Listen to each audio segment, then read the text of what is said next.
My name is Rakshasri. I am studying is UKG B section in Sri Krishna Grammar School.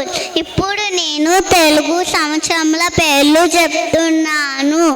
ప్రభవ, విభవ, శుక్ల, ప్రమోదుత, ప్రజాపతి, అంగీరస, శ్రీముఖ, భావ, యువ, గాత, ఈశ్వర, బౌధాన్య, ప్రమాది, విక్రమ, ఋషి, చిత్రభాను, స్వభాను, తారణ, దివ, యయ, సర్వజేత్, సర్వధారి, విరోధి, వికృతి, కర, మన్మన, దుర్ముఖి, కేవలంబి, విలంబి, విదారి, శార్వవి, శుభక్రో, శోభక్రో, క్రోధి, విశ్వవసు, పరాభవ, ప్లవంగ, కీలక,